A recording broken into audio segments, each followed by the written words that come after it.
This year, Singapore turned 60, and in honor of that, I am creating a series diving deep into Singapore's history and culture. So today's episode, we are going to go way back in time before HDBs, shopping centres, MRTs were a thing, and back to the time where there were sea empires, pirates, and lions roaming the country. So let's get started with the very famous story of Sang Nila Utama.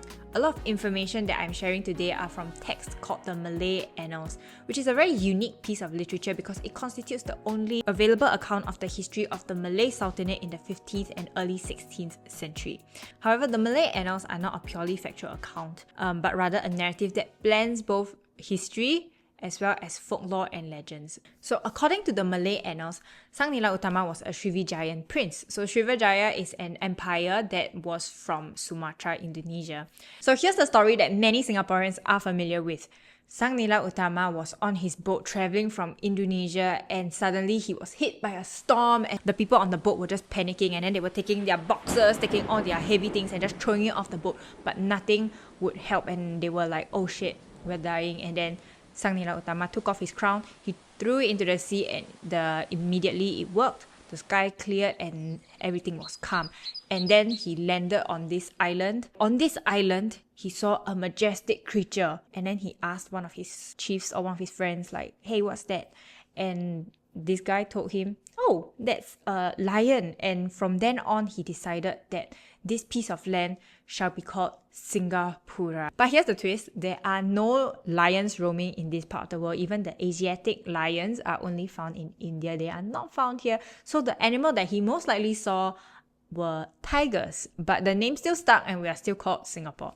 So I also wanted to throw in this little story of where did the Malayan come from? Because when I was young, I kind of remembered that the story was not that he saw a lion, but he saw a creature with a lion head and a fish tail swimming around the island. And that's where the legend of the Malayan came from. But actually the Malayan is a pretty modern invention. It was only created in 1964 by British ichthyologist, somebody who studies fish.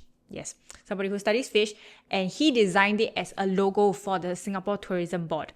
The lion head comes from the story of Sang Nila Utama, and the fish tail is actually to represent Singapore's origins as a fishing village. And that's why Singapore also has another name, which is Temasek, and that's Sea Town in Old Javanese. Now here's the part where I think not a lot of people know. Where did Sang Nila Utama come from, and why is he sometimes considered a legend? It is still debated on whether he is a real person. So listen up, this is his origin story. So according to the Malay Annals, Sang Nila Utama is more than a prince. He is divine, destined and chosen. His father, Raja Chulan, was said to have an affair with a fairy princess that lived beneath the sea. And this fairy princess then gave birth to 3 princes, who later, as if by magic, appeared on the summit of a hill near Palembang, Sumatra. So upon seeing these princes appear on the hill, the then ruler of Palembang decided to abdicate the throne and give Sang Nila Utama the throne instead.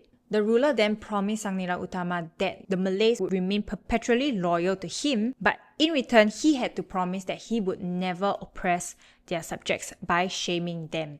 And keep this in mind because this will play an important role in the downfall of the Srivijaya Empire in a while. So the claim to divinity was a very common way for rulers in the region to legitimize their power. But you can see why that many people believe that Sang Nila Utama was never a real person. Instead, many believe that he was a way for early Malay rulers to give themselves a mythical, divinely inspired past. But if he was real, he would have been a prince of the Srivijaya Empire. And the Srivijaya Empire at the time, a real empire, was a vast and wealthy maritime kingdom. Now, Srivijaya was based in Palembang, and at its height, it controlled much of the maritime in Southeast Asia. It spread Buddhism, managed port cities, and relied heavily on the support of the Orang Laut. And these Orang Laut are the indigenous people of Singapore. Today, the Orang Laut have assimilated into the broader Malay community. Now, by the 13th century, Srivijaya's power was waning due to internal strife, invasions, and the rise of rival kingdoms. There's little physical evidence of Srivijaya today. According to the annals, the fall of Srivijaya was because the 5th ruler of Singapore, so Sang Nila Utama's 5th descendant, Iskandar Shah violated his ancestors' oath to never shame his subjects. The legend goes that Iskandar Shah unjustly shamed one of his wives by exposing her in the market because he believed that she was having an affair. And in 15th century Malacca, public shaming was a form of formal punishment equivalent to execution. And she was a daughter of a high official who took revenge by opening the city gates so that the Lord of Majapahit could conquer the city. Okay, so here is where things can get a little confusing. So the real reason for the fall of Srivijaya is most likely due to a man called Parameswara. Parameswara was a real historical figure, a real prince of Palembang who fled after the Majapahit invaded. The origins of Parameswara and Sang Nila Utama are very similar, and that is why many people believe that they're actually the same person. So according to Portuguese records, Parameswara fled Palembang, came to Singapore and usurped the chief who was ruling over Singapore at that time by murdering him. And with the help of the Orang Laut, he managed to rule over Singapore. But 5 years later, the relatives of the slain king came and chased him away, where he fled to Malacca. He founded the city of Malacca, and from a fishing village, Malacca quickly became a powerhouse. Malacca was booming. Meanwhile, the Majapahit Empire began to decline after the death of one of its prominent rulers, as well as the spread of Islam and the rise of the Islamic states along the northern coast of Java eventually brought the Majapahit Empire to an end in the late 15th to 16th century. While Parameswara built up Malacca, Singapore remained part of its wider maritime network.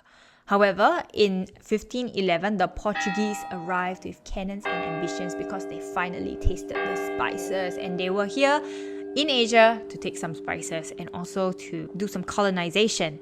So they conquered Malacca and took over its lucrative trade routes. Sultan Mahmud Shah, the then ruler, fled, but he didn't give up, and there was a lot of fighting with the Portuguese. But he had 2 sons. And one of his sons, Alauddin Riyad Shah II, continued his father's legacy and established the Sultanate of Johor. And Johor became a major power in the region and continued to be the center of Malay culture and trade until the arrival of the British in the 19th century. And this is also when we meet Raffles and William. It is very interesting though that in the Malay annals, Parameswara is not mentioned, even though he is a very important figure and he is a real person.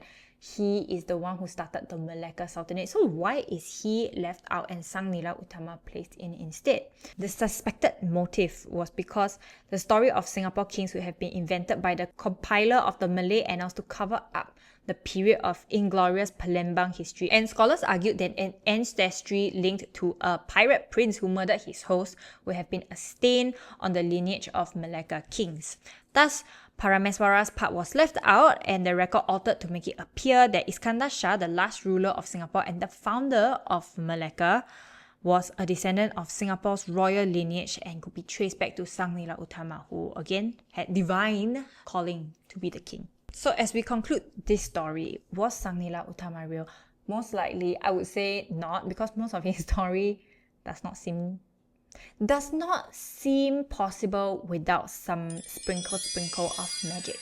But beyond the myths and speculation, what stands out is this: Singapore, despite being a tiny island, has always been part of a bigger story. From shifting empires, bold explorers to cunning kings and ancient sea routes, Singapore's roots run really deep. And the legend of the Lion Prince, whether true or not, it still tells us something powerful about what people saw about this place. Possibility, power, and promise. Thanks for listening, and if you did enjoy today's episode, do give it a like and share. Have you ever heard of these stories before? Do let me know as well.